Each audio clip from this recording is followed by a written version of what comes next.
नागरिक संशोधन कानून और एनआरसी को लेकर देश भर में माहौल बिगड़ा हुआ है, लेकिन सबसे बड़ा सवाल यह है कि जो लोग इस कानून का विरोध कर रहे हैं उन्हीं को इस कानून की जानकारी नहीं है। नागरिक संशोधन कानून पर रविवार को वरिष्ठ अधिवक्ताओं ने जानकारी देते हुए बताया कि इस कानून से देश के किसी भी नागरिक का कोई भी अहित नहीं है, सिर्फ कानून बाहर से आने वाले अल्पसंख्यक भारतीयों के लिए है। इस दौरान अधिवक्ताओं ने कहा कि भ्रम फैलाने वाले लोगों और अफवाहों से सभी लोग दूर रहें।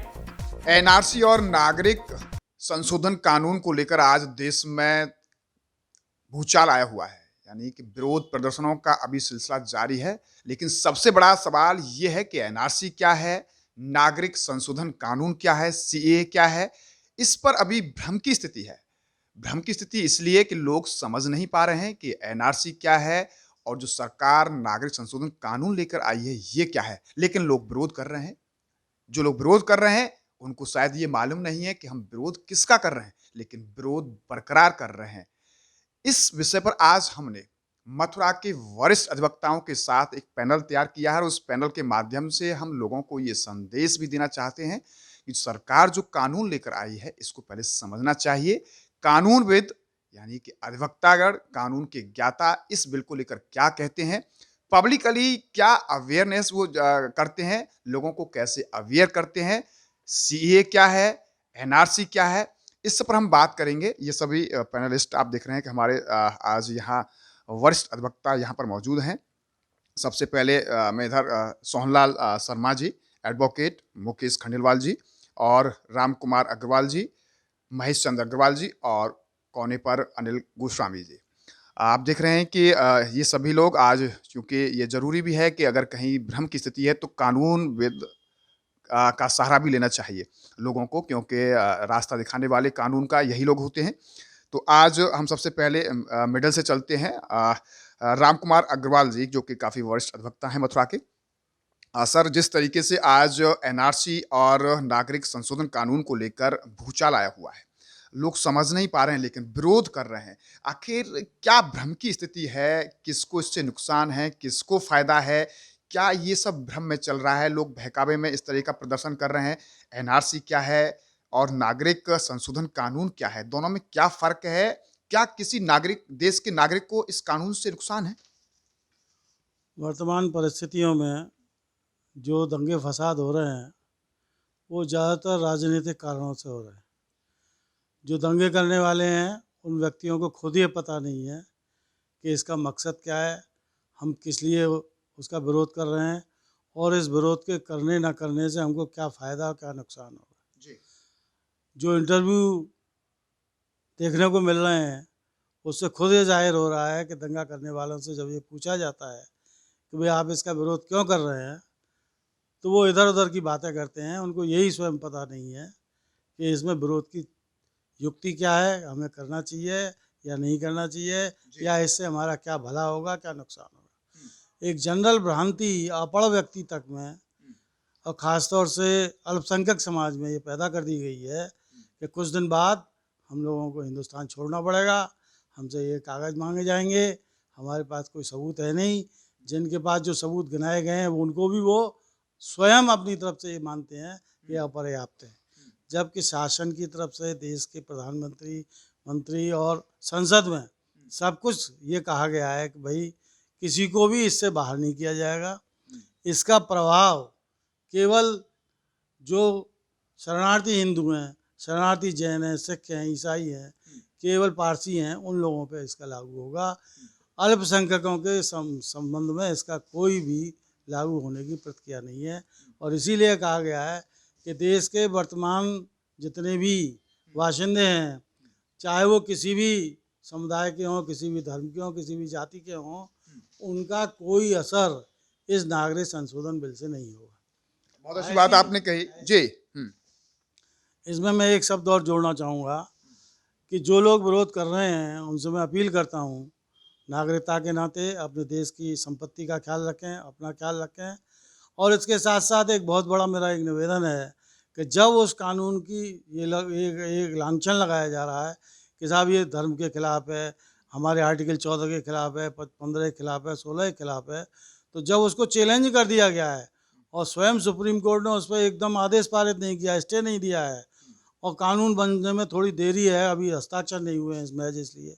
लेकिन अगर उसमें अगली तारीख तक हम इंतज़ार करें तो उसमें हमारा कुछ बिगड़ने वाला नहीं है, क्योंकि उसमें यही तय होना है, सुप्रीम कोर्ट में जो रिट दायर की गई हैं कि भाई इसमें क्या गोया ये असमानता है, संविधान के खिलाफ है या किसी धर्म विशेष के खिलाफ है या धर्म पर आधारित है या इसमें धर्म के बेसिस पर बंटवारा हो रहा है।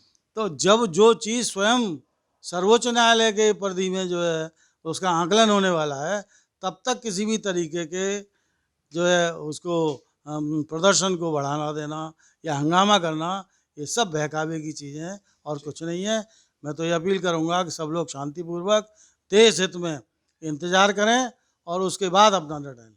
आपने देखा कि ये भ्रांति जो कि लोगों को पता नहीं है लेकिन विरोध कर रहे हैं। यहाँ पर मुकेश खंडेलवाल जी हैं, काफ़ी वरिष्ठ अधिवक्ता हैं मथुरा के और बीजेपी को भी बिलोंग करते हैं। लेकिन यहाँ बात करेंगे वो केवल लीगली क्या फैक्ट्स हैं इस कानून को लेकर, वो अपनी जानकारी देंगे, लोगों तक अपना मैसेज भी देंगे कि क्या वाकई इस एक्ट को जो कानून आया इसे समझना चाहिए। जो लोग विरोध कर रहे हैं वो क्यों कर रहे हैं, उन्हें भी इस कानून का ज्ञान होना चाहिए। आप देख रहे हैं कि जो सरकार ये कानून लेके आई है उसको लेकर बड़ी भ्रांतियां हैं, एनआरसी को लेकर बड़ी भ्रांतियां हैं, सीए को लेकर बड़ी भ्रांतियां हैं, नागरिक संशोधन जो कानून आया है उसको लेकर भी लोगों में भ्रांतियां हैं, विरोध होता चला जा रहा है। आखिर क्या है भ्रम की स्थिति इसमें? सबसे पहले मैं बताना चाहूँगा, अफ़गानिस्तान, पाकिस्तान और बांग्लादेश में ये इस्लामिक कंट्रियां हैं। यहाँ पर बहुसंख्यक इस्लामिक लोग हैं। यहाँ पर रहने वाले जो अल्पसंख्यक लोग हैं उनका उत्पीड़न हो रहा है। अफ़गानिस्तान से, पाकिस्तान से और बांग्लादेश से जो अल्पसंख्यक समुदाय के लोग हैं जो वहाँ प्रताड़ित हो रहे हैं, वह हिंदुस्तान में आके रह रहे हैं। इस कानून के माध्यम से उन सभी को जो कि अल्पसंख्यक तीनों देशों में हैं उनको नागरिकता दी जाएगी। दूसरा ये बताना चाहूँगा मैं, देश में रहने वाला प्रत्येक मुस्लिम समाज का व्यक्ति, उसको कहीं भी देश से बाहर नहीं किया जाएगा। ये नागरिकता देने का कानून है, लेने का कानून नहीं है। इस अधिनियम के माध्यम से मैं समझता हूँ कि सभी देशवासियों को बहुत अच्छा लग रहा है, लेकिन इस अध्यादेश के माध्यम से कुछ दल जो कि मात्र वोटों की राजनीति करते हैं वो इसका विरोध कर रहे हैं। वह देश में भ्रम की स्थिति फैला रहे हैं, वह लोग गुमराह कर रहे हैं। लेकिन सभी जो देशवासी हैं जो ये समझते हैं कि अध्यादेश का लाने का उद्देश्य क्या है, वो उनके भ्रम में नहीं आ रहे हैं। जिस तरीके से भ्रम की स्थिति है, आखिर ये भ्रम की स्थिति क्यों है? क्योंकि लोग जो विरोध कर रहे हैं उनको भी नहीं पता है। जब उनसे पूछे जाते हैं सवाल तो उनके दिमाग में इस तरह के सवाल आते हैं कि उनका भी कहीं ऐसा नहीं, उनकी नागरिकता, कहीं उनकी नागरिकता चली जाए देश से। तो कितनी संभावना है? इस अध्यादेश के माध्यम से देश के जितने भी मुस्लिम समाज के व्यक्ति हैं उनकी नागरिकता को नहीं लिया जाएगा। वो इस देश के देशवासी हैं, वो इस देश में रहेंगे। भ्रम की स्थिति ये फैलाई जा रही है कि आगे आने वाले भविष्य में इस अध्यादेश के माध्यम से उनकी नागरिकता छीनी जाएगी। लेकिन मैं सभी से ये अपील करना चाहता हूँ कि इस अध्यादेश के माध्यम से जो देश में रह रहा है, चाहे हिंदू हो, सिख हो, मुस्लिम हो या अन्य किसी भी धर्म का हो, वह सभी इसके देशवासी हैं, सभी नागरिकता रहेंगे। आपने देखा है कि नागरिक हैं और नागरिक रहेंगे, लेकिन भ्रम की स्थिति बनी हुई है। उसी को लेकर आज हमने यहाँ जो एक पैनल अधिवक्ताओं का यहाँ डिसाइड किया और उसमें ये संदेश भी हम लोगों को देना चाहेंगे कि आखिर भ्रम की स्थिति क्यों है, आखिर ये एक्ट क्या है, ये कानून क्या है। यहाँ पर सोनलाल शर्मा जी हैं जो कि वरिष्ठ अधिवक्ता हैं, इनसे भी हम जानना चाहेंगे क्या कुछ कहेंगे जिस तरीके से देश के आज हालात हैं। आप देख रहे हैं कि जो ये कानून जो सरकार लेकर आई उसे लेकर जो भ्रम की स्थिति है, प्रदर्शन और जो आप देख रहे हैं कि बंद, लोगों का अहिंसा, ऐसी कार्रवाई हो रही है। जो लोकसभा में यह अधिनियम आया, इसके अंतर्गत हमारे देश के जो भी नागरिक, वो तो हैं ही, जो हिंदू, जैन, बौद्ध और पारसी, ईसाई, सभी जो अल्पसंख्यक थे जो हमारे यहाँ के, उन्होंने शरणार्थी के रूप में यहाँ रह रहे थे, उनको हमने नागरिक बनाया है, उनकी नागरिकता दी है। हमने किसी की नागरिकता छीनी नहीं इस बिल के द्वारा। ये बिल ऐसा बिल है जो बहुत समय से इसकी तैयारी चल रही थी। इसको हमारे पूर्व प्रधानमंत्री मनमोहन सिंह भी लाने वाले थे, लेकिन वो लाए नहीं।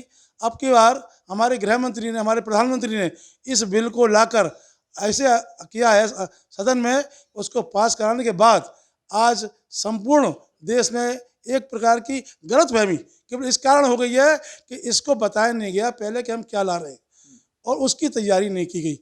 क्योंकि हर एक को बताते हैं कि भाई बिल में ये है, तो ये कारण नहीं होता।